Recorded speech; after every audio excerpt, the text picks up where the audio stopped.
ममनुआ funding case में election commission के फैसले की रोशनी में आइन के आर्टिकल 62 और 63 का सामना करने वाले साबिक वजीर आजम इमरान खान माजी में इस कानून की वकालत करते रहे और ये भी फरमा चुके हैं कि अगर इसके तहत वो भी नाअहल हो जाएं तो इन्हें अफसोस नहीं होगा, क्योंकि जो शख्स सादिक और अमीन नहीं, इसे अवाम की नुमाइंदगी करने का कोई हक नहीं। लेकिन वफाकी हुकूमत की जानिब से आर्टिकल 62 और 63 के तहत अपने खिलाफ रेफरेंस दायर होते ही खान साहब ने यह शोर डाल दिया कि इन्हें सियासत से टेक्निकली नॉकआउट करने के लिए नाअहल करने की साजिश की जा रही है। लेकिन ये रोना रोते हुए खान साहब शायद भूल गए कि उन्होंने खुद आर्टिकल 62 और 63 के तहत सुप्रीम कोर्ट में दरख्वास्त डालकर पहले नवाज शरीफ को वजारत उज़्मा से नाअहल करवाया था और फिर पार्टी सदारत से भी महरूम करवा दिया था। ऐसे में अगर इमरान खान के खिलाफ आर्टिकल 62 और 63 के तहत दायर करदा रेफरेंस को मकाफात अमल करार दिया जाए तो भेजा ना होगा। कानूनी और आईनी माहिरीन का कहना है कि इलेक्शन कमीशन के फैसले के बाद पीटीआई के सरबराह इमरान खान पर सादिक और अमीन ना रहने की वजह से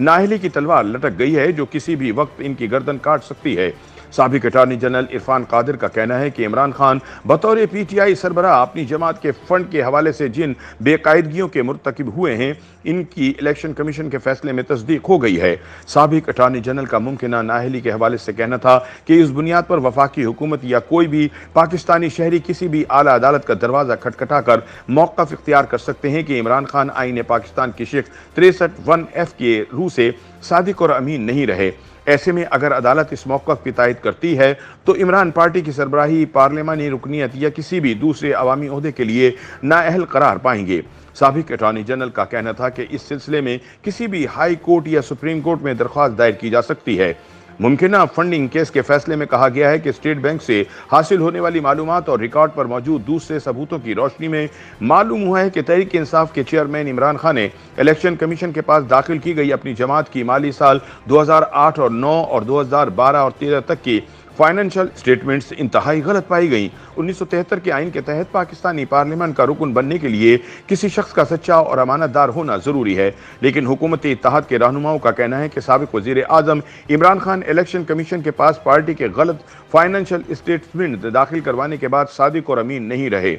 आईनी और कानूनी माहिरीन का कहना है कि इमरान मुसलसल 5 वर्ष तक इलेक्शन कमीशन के पास माली सालों के गलत सालाना हिसाबात जमा करवा कर सियासी जमातों के तश्कील और इनके काम करने से मुतालिक राइज कानून पॉलिटिकल पार्टीज ऑर्डर 2002 की दफ़ा 13 की खिलाफ वर्जी के मुर्तकिब हुए हैं। पॉलिटिकल पार्टीज ऑर्डिनेंस 2002 की दफ़ा 13 में दर्ज है कि हर सियासी जमात हर माली साल के इख्तिताम पर 60 रोज़ के अंदर अपने अकाउंट की तफसीली स्टेटमेंट्स इलेक्शन कमीशन के तजवीज़ करदा तरीके से इलेक्शन कमीशन के पास जमा कराएगी, जिसमें सालाना आमदनी और अखराजात, फंड्स के ज़राए और असासे और वाजबात शामिल होंगे। इसी दफ़ा की ज़ैली दफ़ा 2 में दर्ज है कि सियासी जमात की सालाना स्टेटमेंट्स के साथ इसके सरबराह की तरफ से दस्तखत शुदा सर्टिफिकेट भी होना लाजमी होगा, जिसमें पार्टी सरबराह दर्ज करेगा कि जमात से कानून के तहत ममनुआ ज़राए से कोई चंदा या अतियात पार्टी को मसूल नहीं हुए और स्टेटमेंट में पार्टी की दुरुस्त माली पोजीशन बयान की गई है। याद रहे कि ममनुआ फंडिंग केस के फैसले में इलेक्शन कमीशन ने कहा है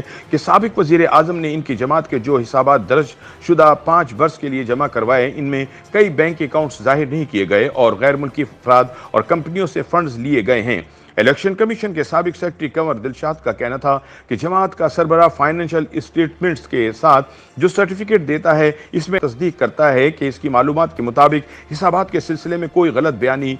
शामिल नहीं है। उन्होंने कहा कि इमरान खान लगातार 5 साल तक इलेक्शन कमीशन को हिसाबात के साथ देने वाले सर्टिफिकेट्स में अपनी जमात के हिसाबात से मुतालिक बाज़ हक़ाइक़ पोशीदा रखते रहे। आईन पाकिस्तान की शिक 63 जो अरकान पार्लियामान की अहलियत से मुतालिक है कि ज़ैली शिक 1(f) में दर्ज अल्फाज का मफहूम कुछ यूं है कि कोई शख्स समझदार, नेक, मादी मुनाफे की फिक्र न करने वाला, ईमानदार और अमीन हुए बगैर इसके बरक्स किसी अदालत का फैसला ना हो, पार्लियामान के रुकन की हैसियत से मुंतखब होने या चुने जाने का अहल नहीं हो सकता। आइन की शिक 63(1)(f) में बयान किए गए अल्फाज नेक, ईमानदार और अमीन का हवाला देने के लिए आमतौर पर सादिक और अमीन के अल्फाज इस्तेमाल किए जाते हैं। कानूनी माहिरीन इस सिलसिले में रावलपिंडी से मुस्लिम लीग नून के साबिक रुकन कौमी असम्बली हनीफ अब्बासी की 2017 में सुप्रीम कोर्ट में दायर की गई दरख्वास्त का हवाला देते हैं, जिसमें दरख्वास्त गुजार ने इमरान खान के इसी सर्टिफिकेट की तरफ तवज्जो दिलाई थी। ताहम तब अदालत उज़्मा ने मौक़िफ़ इख्तियार किया था कि हनीफ अब्बासी की जानिब से इमरान पर लगाए गए इल्ज़ामात की तहक़ीक़ात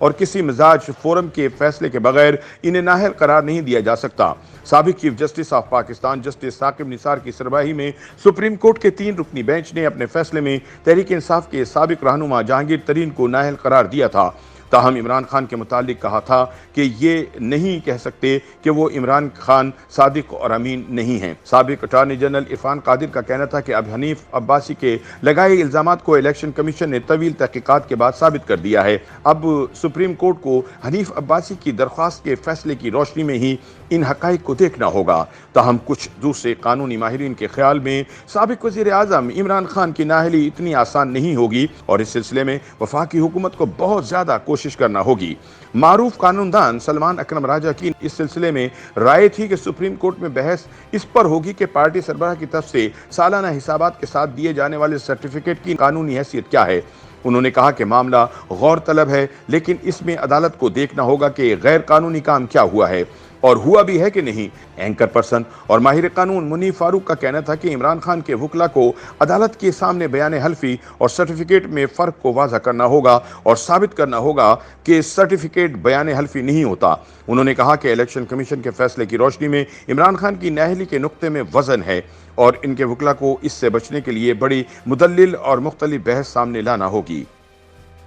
YouTube पर गूगली न्यूज देखने के लिए youtube.com की सर्च बार में गूगली न्यूज टीवी टाइप करें। गूगली न्यूज के पेज पर सुर्ख रंग के सब्सक्रिप्शन वाले बटन पर क्लिक करना ना भूलिए। YouTube पेज पर अपलोड होने वाली वीडियोस से बाखबर रहने के लिए बेल आइकन पर क्लिक कीजिए। आपको हर नई वीडियो के बारे में नोटिफिकेशन मौसूल हो जाएगा।